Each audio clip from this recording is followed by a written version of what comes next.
Lecture de la compilation post-mortem des écrits de Ellen G. White intitulée Message choisi, volume 2.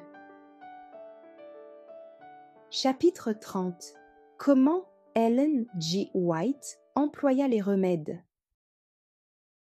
Je ne puis les approuver. Après avoir constaté les effets délétères entraînés par l'administration de drogue, je ne puis ni les employer ni en approuver l'usage. Je dois obéir à la lumière reçue du Seigneur.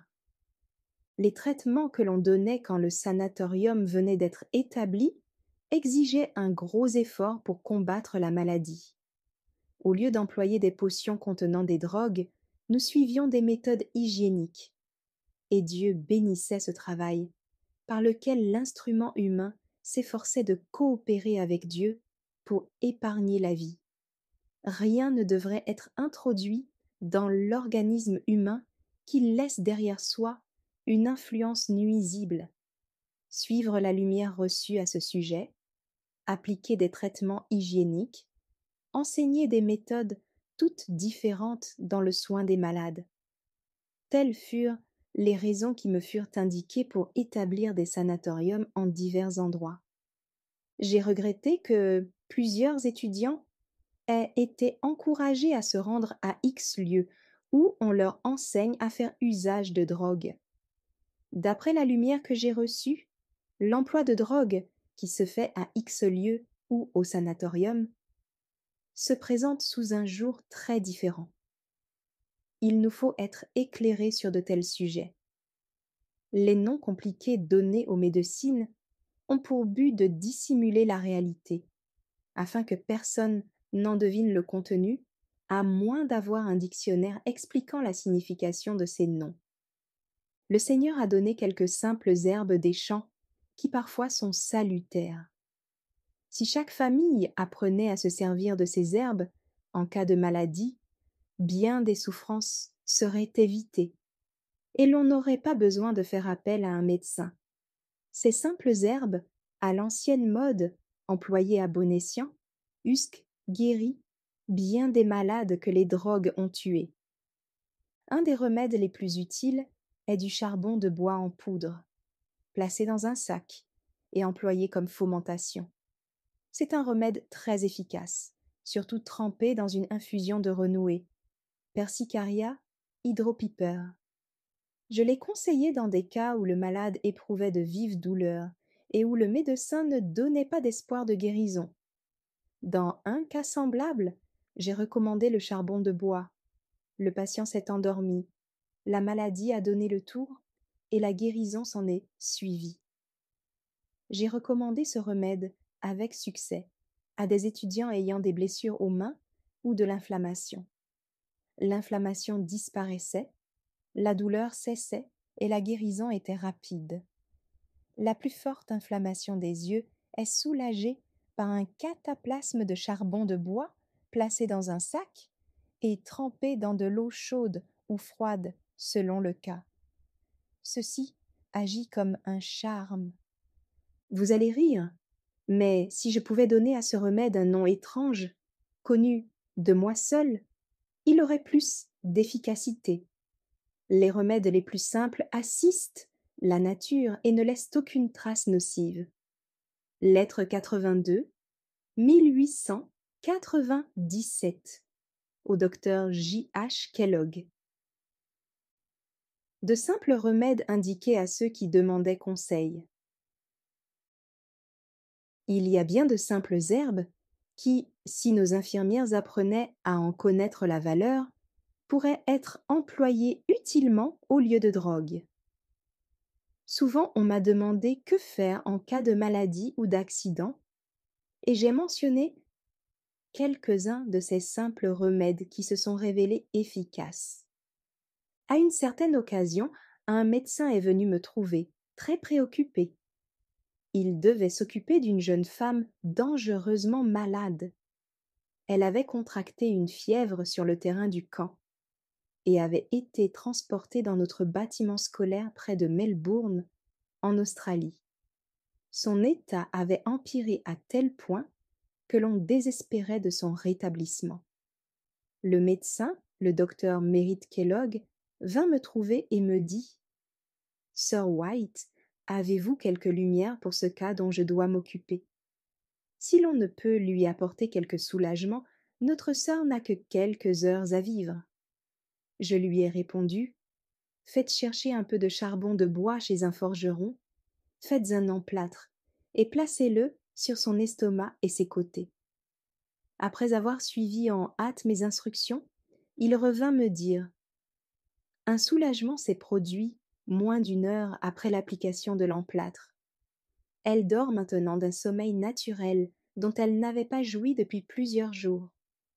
J'ai recommandé le même traitement pour d'autres personnes souffrant de vives douleurs, ce qui a amené un soulagement et a sauvé leur vie. Ma mère m'avait dit que des morsures de serpents et des piqûres d'insectes venimeux pouvaient être rendues inoffensives par l'emploi d'emplâtres de charbon de bois. Souvent, les ouvriers qui travaillaient dans les champs à Avondale, en Australie, se blessaient les mains ou quelque autre membre, et il en résultait une inflammation qui les obligeait à quitter leur travail pendant quelque temps. L'un d'eux vint un jour avec son bras en écharpe. Il était très ennuyé, vu que l'on avait besoin de ses services pour nettoyer le terrain.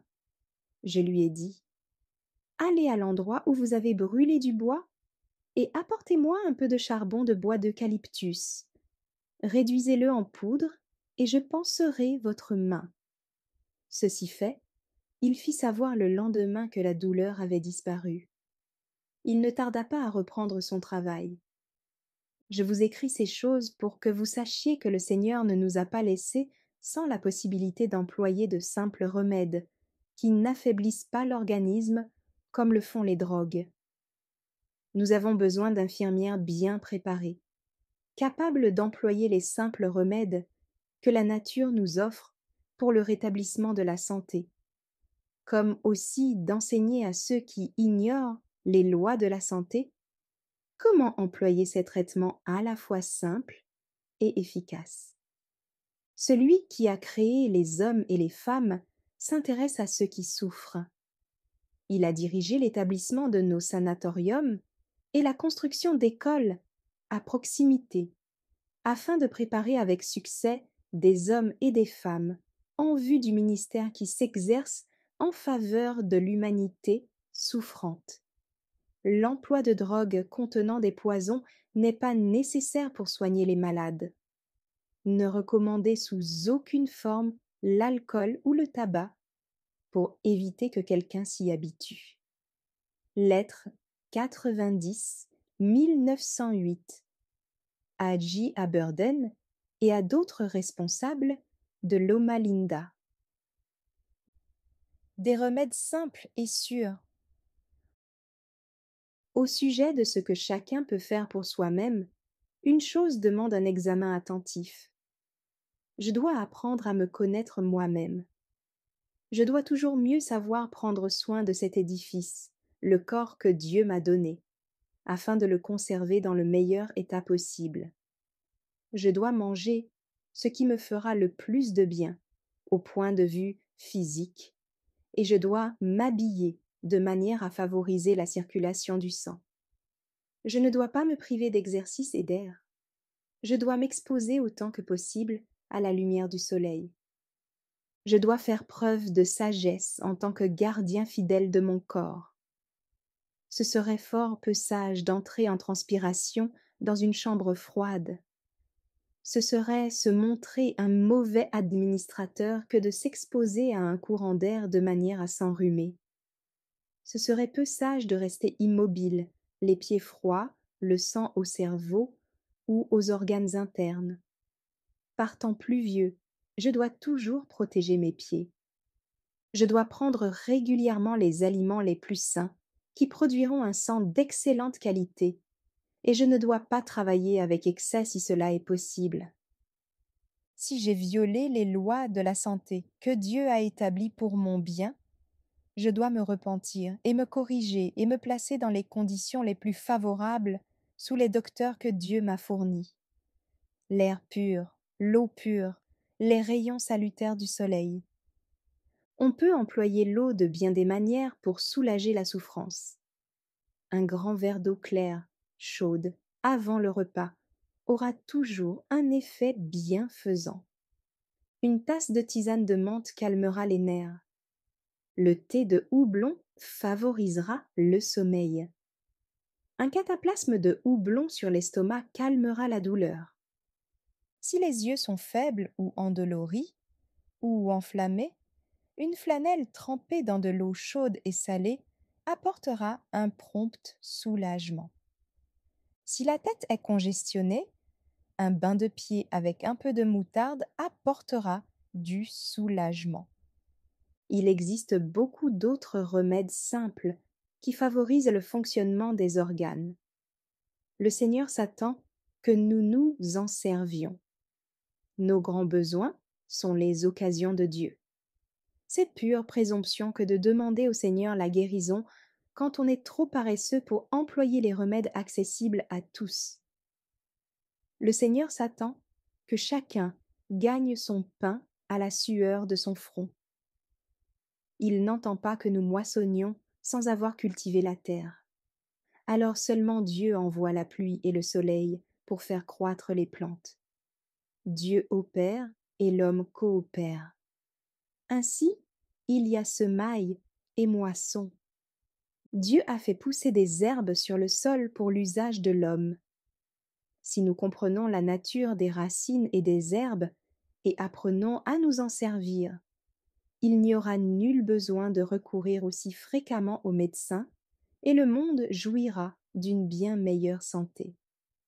Je crois que le grand médecin peut être appelé au secours quand les remèdes mentionnés ont été employés. Lettre 35 1890 à un missionnaire. Conseil adressé au médecin directeur d'un nouveau sanatorium. Faites tout ce qui dépend de vous pour que l'institution soit parfaite au dedans et au dehors.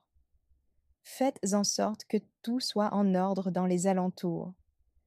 N'y laissez rien qui puisse produire une impression désagréable sur les patients. Encouragez les patients à vivre d'une manière saine et à prendre beaucoup d'exercices. Ceci contribuera grandement à leur rendre la santé.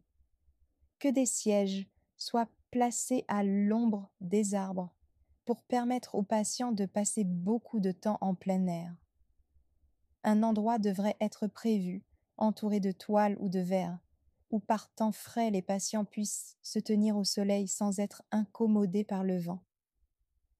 L'air frais et la lumière du soleil, la gaieté à l'intérieur et au dehors de l'institution, des paroles plaisantes et des actes aimables, voilà les remèdes dont les malades ont besoin. Et Dieu couronnera de succès vos efforts pour offrir ces remèdes aux malades qui viennent à l'institution. Votre bonne humeur, vos paroles de sympathie et d'espoir, dites à d'autres personnes, rempliront votre âme de lumière et de paix. Et n'oubliez jamais que les rayons lumineux de la bénédiction divine sont d'un prix inestimable. Faites comprendre aux infirmières et aux patients la valeur des moyens thérapeutiques auxquels Dieu a pourvu avec abondance, et l'utilité de ces choses simples et facilement obtenues. Je vais vous dire un mot au sujet de l'expérience que j'ai faite quant au charbon de bois comme remède. Il est plus efficace que des drogues dans certains cas d'indigestion. Un peu d'huile d'olive dans laquelle on a dilué de cette poudre tend à assainir et à guérir. C'est là une chose excellente. Du charbon de bois d'eucalyptus réduit en poudre, c'est ce que nous avons employé fréquemment en cas d'inflammation. Étudiez et enseignez toujours l'usage des remèdes les plus simples. On peut compter sur la bénédiction du Seigneur si l'on fait usage de ces moyens accessibles à tous. Lettre 100, 1903. D'autres essais faits avec le charbon de bois. Une prompte guérison. un frère tomba malade. Il s'agissait d'une inflammation intestinale accompagnée de dysenterie hémorragique. Cet homme n'observait pas fidèlement la réforme sanitaire et s'adonnait à des excès de table. Nous étions sur le point de quitter le Texas, où nous avions travaillé durant plusieurs mois. Des voitures étaient prêtes à emmener ce frère avec sa famille et d'autres personnes atteintes de malaria. Mon mari et moi étions décidés à assumer la dépense, plutôt que de voir mourir plusieurs chefs de famille, laissant des veuves et des enfants sans moyens d'existence. 2 ou 3 malades furent placés dans un grand chariot à ressort sur des sommiers élastiques. Mais je fus appelée auprès de l'homme qui souffrait d'une inflammation intestinale. Il fallut renoncer à le transporter. On redoutait la gangrène. Alors j'eus comme une inspiration du ciel. Prendre du charbon en poudre, y verser de l'eau, faire boire cette eau aux malades et placer des bandages de charbon de bois sur les intestins et sur l'estomac. Nous nous trouvions à plus d'1,5 kilomètre de la ville de Denison, mais le fils du malade se rendit chez un forgeron, se procura du charbon de bois, le réduisit en poudre et l'employa selon les indications données. Il en résulta une amélioration au bout d'1 heure et demie. Il nous fallut partir laissant derrière nous cette famille, mais quelle ne fut pas notre surprise, le lendemain, de voir leur chariot nous rattraper. Le malade était couché sur un lit dans le chariot. La bénédiction de Dieu s'était servie de ce simple moyen. Lettre 182 1899 à un missionnaire, voir la page 329. Charbon de bois et graines de lin. Nous avons grandement besoin d'un hôpital.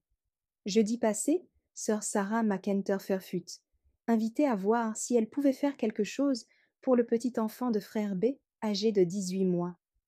Depuis plusieurs jours, il avait un genou enflé, et l'on supposait que cela provenait de la piqûre d'un insecte venimeux. De la poudre de charbon de bois, mélangée à de la graine de lin, fut placée à l'endroit enflé. Ce cataplasme produisit un soulagement immédiat. L'enfant, qui avait poussé des cris perçants toute la nuit, ne tarda pas à s'endormir. Aujourd'hui, sœur McEnther est allée voir le petit par 2 fois. Elle a ouvert la partie enflée, et il y eut un écoulement abondant d'une matière jaune et de sang. L'enfant éprouva un grand soulagement.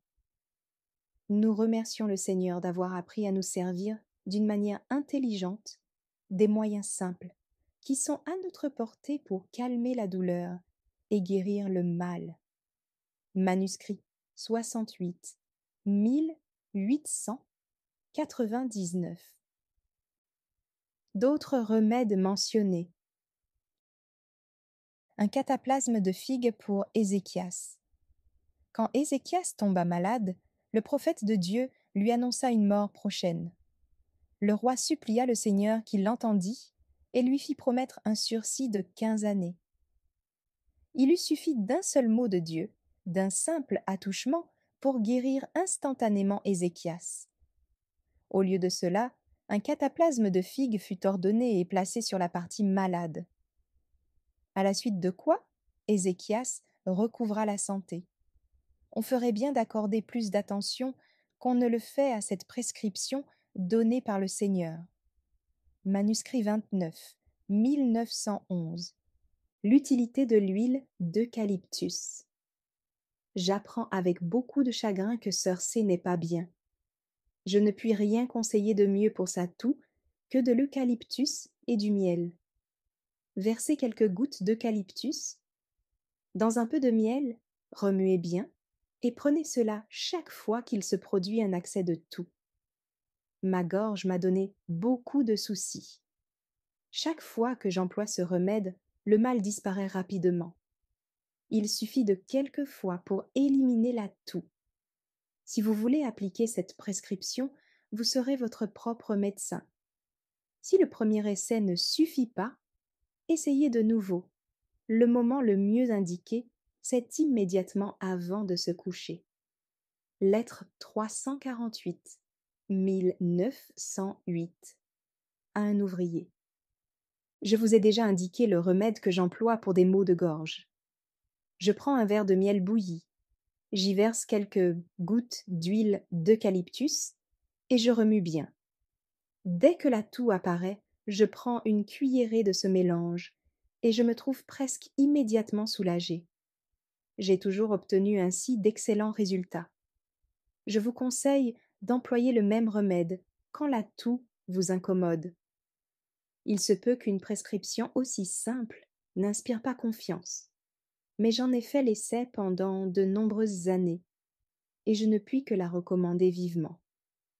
Prenez aussi des bains de pieds avec des feuilles d'eucalyptus. Ces feuilles ont une grande vertu. Vous pouvez vous en assurer en faisant l'essai. L'huile d'eucalyptus est particulièrement bienfaisante en cas de toux ou de douleur à la poitrine et aux poumons. Je voudrais que vous essayiez ce remède si simple et si peu coûteux. Lettre 20, 1909. Au même ouvrier. Des arbres ayant des propriétés médicinales. Le Seigneur m'a éclairé sur divers sujets. Il m'a montré que nos sanatoriums doivent être érigés sur des hauteurs afin d'obtenir les meilleurs résultats. Ils doivent être entourés de vastes terrains embellis par des fleurs et des arbres ornementaux. Alors qu'on se préparait à abattre des arbres pour construire un sanatorium, il me fut montré que le parfum qui se dégage du pin, du cèdre et du sapin contribue à la santé.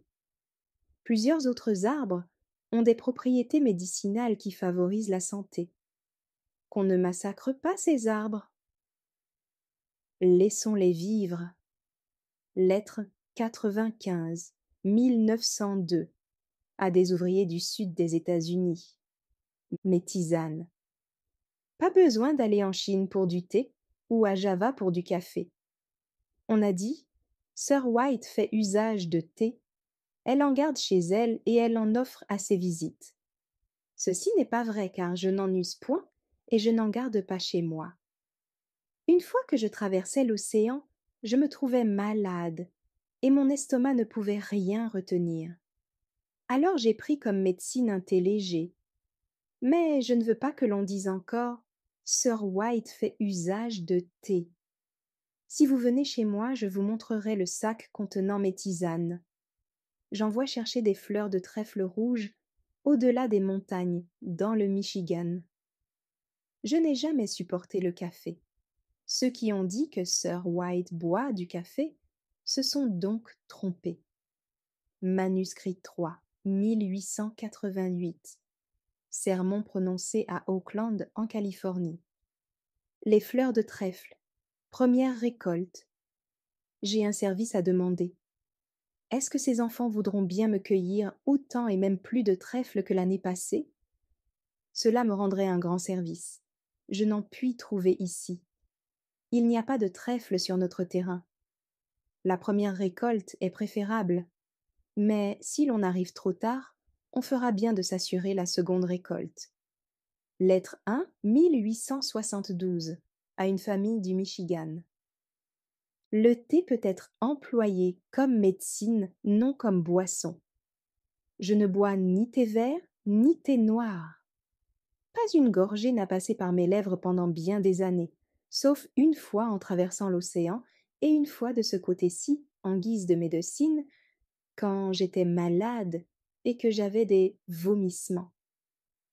Dans de telles circonstances, le thé peut apporter un soulagement momentané. Je n'ai pas fait usage de thé quand vous étiez chez nous. Comme je vous l'ai dit, j'ai toujours employé des fleurs de trèfle rouge. C'est ce que je vous ai offert en vous disant qu'il s'agissait d'une boisson simple et saine. Pendant des années, je n'ai pas acheté pour un sou de thé.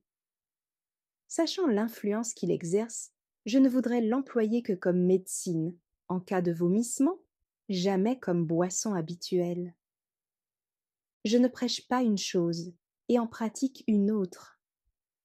Je ne présente pas à mes auditeurs des règles que je prendrais la liberté d'enfreindre. Je ne bois jamais que du thé de trèfle rouge. Même si j'aimais le vin, le thé ou le café, je ne voudrais pas faire usage de ces narcotiques qui détruisent la santé. Car j'apprécie la santé et par-dessus tout, l'exemple salutaire en toutes ces choses. Je veux donner l'exemple de la tempérance et des bonnes œuvres. Lettre 12, 1888, à un prédicateur de la côte occidentale des États-Unis. Le café comme médecine. Que je sache, je n'ai pas bu une tasse de vrai café 30 années durant, si ce n'est pendant une maladie. Comme médecine, comme je l'ai déclaré. Cette fois-là, j'ai bu une tasse de café très fort, avec un œuf cru. Lettre 20, 1882, à des amis. Jus de raisin et œufs. Il m'a été montré que vous faites tort à votre santé en suivant un régime trop pauvre. C'est un manque de nourriture convenable qui a causé vos vives douleurs. Vous n'avez pas pris la nourriture qu'il fallait pour votre constitution débile. Il ne faut pas vous priver de bons aliments, sains. Procurez-vous des œufs de poule saines. Prenez ces œufs cuits ou crus. Versez-les crus dans le meilleur jus de raisin que vous puissiez vous procurer. Ceci vous donnera ce dont votre organisme a besoin. Les œufs contiennent des propriétés qui agissent comme contrepoison. Councils on Diet and Foods, 203, 204, 1901, au Dr D. H. Kress. Des procédés médicaux nouvellement découverts sont approuvés. Transfusion de sang. Une chose a pu sauver une vie, une transfusion de sang. Peut-être que ceci est difficile, sinon impossible pour vous. Je me borne à en faire la suggestion.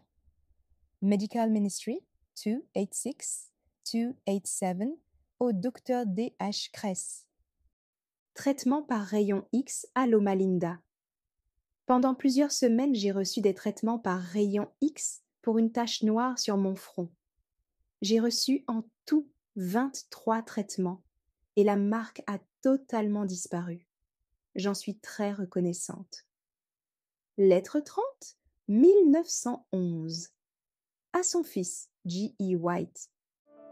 Merci d'avoir écouté cette lecture. Si vous avez des questions ou des remarques sur le thème abordé, n'hésitez pas à les partager dans les commentaires et notre équipe ne manquera pas de les considérer. À bientôt sur lereste.org.